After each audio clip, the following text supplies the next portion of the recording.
Welcome to Raghavan naturopathy.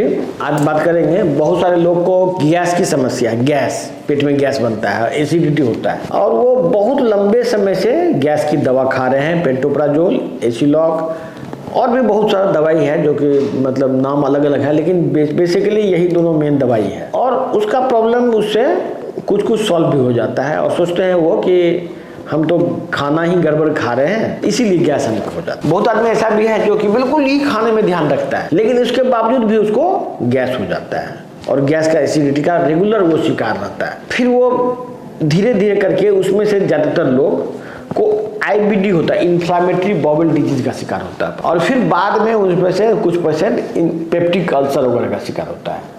ये तो पेट का बीमारी हुआ। इसके बाद उसमें से लगभग 10 से 20% आदमी को हार्ट अटैक आता है और फिर 5% या 10% को किडनी फेलियर होता है। फिर उसी में से कुछ आदमी डिप्रेशन का शिकार होता है, ब्रेन फेल होता है, ब्रेन फॉग और नींद नहीं आना, ये सब का बाद में फिर उसको मेमोरी लॉस हो जाता है। तो ये जो बीमारी आप सोचते हैं कि ये जो बीमारी आपको है, एक सिंपल बीमारी, एक साधारण रोग गैस बनना, ये कोई साधारण रोग नहीं है।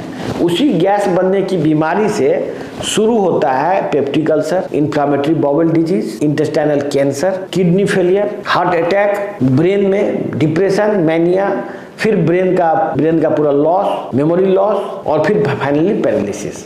ये सिंपल दिखने वाला, बिल्कुल ही सिंपल दिखने वाला, ज़्यादातर लोग इस बीमारी को ये सोचते हैं कि हमको कुछ तला भुना खा लिए, इसी से गैस हमको हो रहा है। एक्चुअली में ये बहुत ही गंभीर रोग का बॉडी आपको सिग्नल दे रहा है। हार्ट अटैक में भी पेट में गैस, आपको किडनी फेलियर में भी पेट में गैस, ब्रेन फेल में भी, चाहे आपको डिप्रेशन हो या नींद न आता हो या ये सब बीमारी हो, शुरुआती लक्षण तो यही होगा।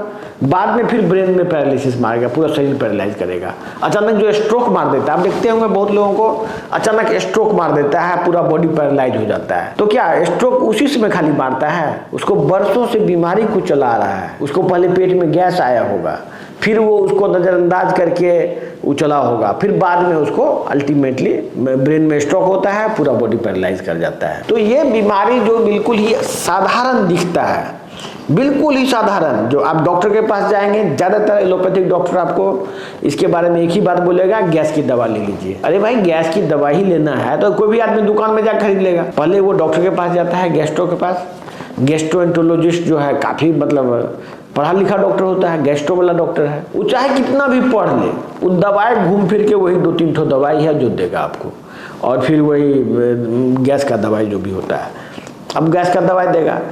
इसके बाद वो पेशेंट को मन में बहुत सारा, उस पेशेंट को ऐसा लगने लगता है कि हम वो गैस की दवा से मेरा काम नहीं चलेगा। तब जाके वो फिर बड़े बड़े डॉक्टर के पास जाता है, फिर वो बड़ा बड़ा जगह जाता है, जैसे PGI Chandigarh, CMC Vellore, AIMS, ये सब जगह जाता है। जबकि नेचुरोपैथी में फर्स्ट डे से ही ये डायग्नोसिस हो जाता है कि ये के वजह से गैस बन रहा है। दोनों को कंपेयर करके मैं बता रहा हूँ, इस बात की गारंटी है कि नेचुरोपैथ के सामने एलोपैथ कहीं स्टैंड नहीं करेगा। ये सिर्फ मार्केटिंग के वजह से चल रहा है। हमारा प्लानिंग है, हमारा कंपनी जो है ये नेचुरोपैथ का सेंटर सब जगह खोलने के लिए स्टेप शुरू करेगा कुछ दिन बाद।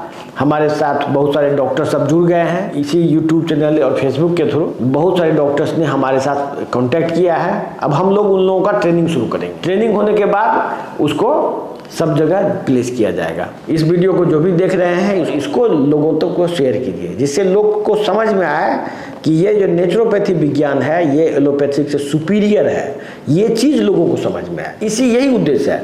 राघवन नेचुरोपैथी का एक ही उद्देश्य है कि इसमें जो भी डॉक्टर जुड़ेंगे, हमारा कोशिश रहेगा कि उस डॉक्टर को एलोपैथिक डॉक्टर से ज़्यादा इज्जत, ज़्यादा प्रतिष्ठा, ज़्यादा समाज में नाम और ये इज्जत हो, इसके लिए हम लोग इंश्योर करेंगे। हमारा कंपनी इसी काम के लिए बना है और हम इसी काम के लिए आगे बढ़ रहे हैं।